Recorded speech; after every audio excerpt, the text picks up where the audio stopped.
Ladies and gentlemen, boys and girls, we are officially back on the third floor. Hope you guys enjoyed your holiday season. Now, to celebrate the beginning of the new year, we got a new video for you guys. Today, we're going to be talking about anime and the best shows, or the best anime of all time, in other words. To help me figure this out, we got Jake. Hey. All right, we got Lee. Give your heart. Oh, a little spoiler there. And I'm Joe. Lee, in your opinion, what is the greatest anime of all time?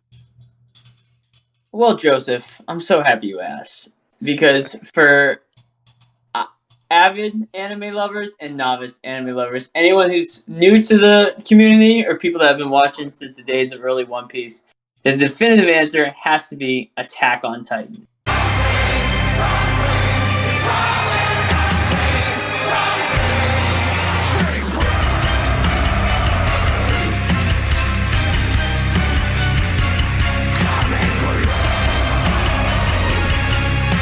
All right. So I myself have watched several different anime, and as do I know a lot of our friends. However, I got my girlfriend, who never watches anime, hooked on this show, and I think it's for a number of reasons why not only it can be appealing for regular anime fans, but the general public. It's just a fantastic show.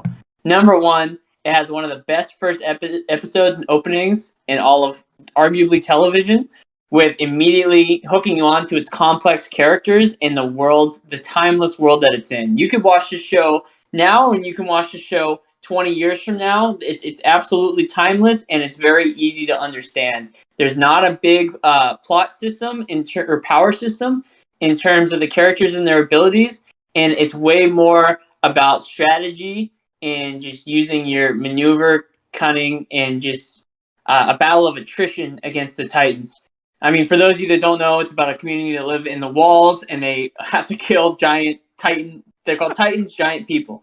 And absolutely just from start to finish. And I think the most impressive thing about this show is it only gets better the more you watch, and it rewards second time watch throughs, which I think is really important in a TV show. It's rewatchability. And I'm not going to spoil anything for those that haven't seen it, but it absolutely rewards you to go back and watch it multiple times, and you'll take away multiple things from it each different viewing. And that's all I'll get for right now. I can circle back to it at another point, but I'll let the next person go. All right.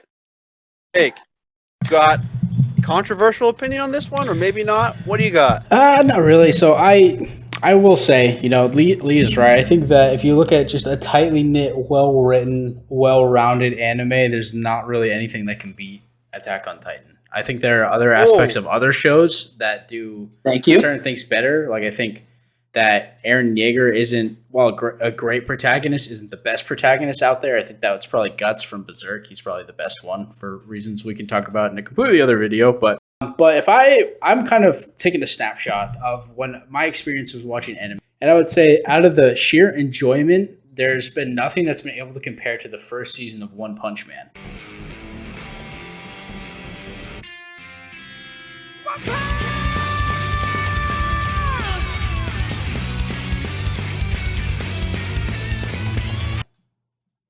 Just as a pure enjoyment, being amazed by the animation, just the freelance studio that was able to take that and like really make, because it is a silly show, and make it seem a little bit more serious and action packed was incredible. The humor is on point. All the annoying things that everybody hates about anime, all the stupid tropes they make fun of. It's a show following a hero who is so strong that he can defeat any enemy with one punch. Now, it seems like a very much of a Mary Sue type character, which in a lot of fiction isn't good. You just look at Disney Star Wars and they'll tell you everything you need to know about that. But the way that they're able to balance that with, you have someone that is so strong, they're uncontestable. The way that they're able to do that, and the dude is just so depressed because he just has no equal. And I think that's a really good undertone story in life about, you can have everything that you want in life, but if there's not one thing that can give you meaning, your life is not going to be good. You need to have those moderate challenges and those highs and lows so that you can appreciate all aspects of life. And if you just run out, no difficulty through the entire thing, you're going to come on the other end. You're going to be a horrible person. You're going to be depressed and everything. And I think that is a really good underlying psychology of the show that is not always appreciated. Oh, all right. Now, I decided to take a risky gamble here and say the best anime of all time, Avatar: The Last Airbender.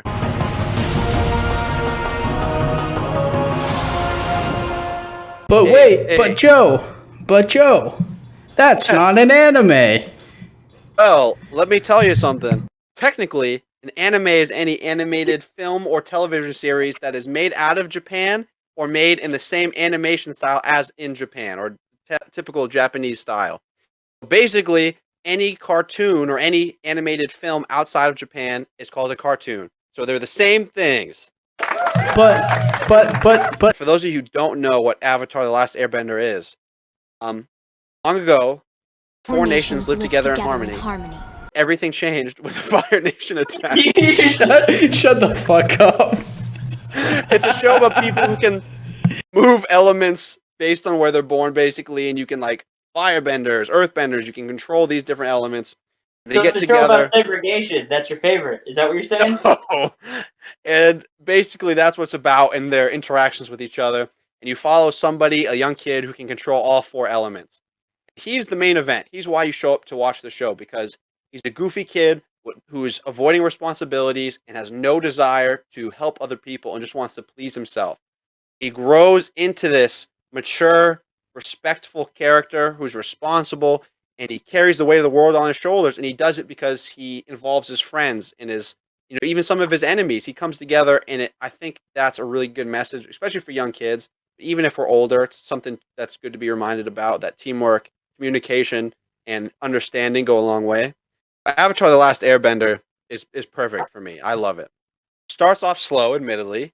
It kind of falls into that same trap as being like an immature, goofy show with no real substance to it. The real amazing thing this show does is it takes patience, it takes creativity, and it takes intent, like purpose when you watch it, for somebody to enjoy it. I think that's the makings of a good show. You can't watch the show casually because you don't see the growth.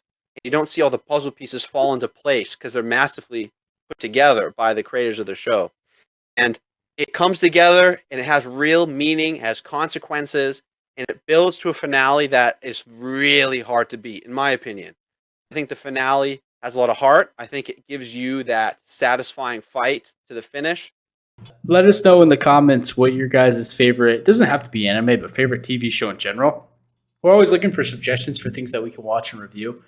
And we're happy to see what you guys like as well as what you don't like. So if you guys disagree with any of our kind of our favorite shows, just let us know and we'll fight it out in the comment section. Better put them up. Throw up them dukes. Throw up them dukes, baby. All right, guys. Thanks for tuning in for another episode of The Third Floor. Make sure to like the video if you liked it, dislike it if you did not like it, and maybe think about subscribing if you want to see more videos in the future. Do subscribe.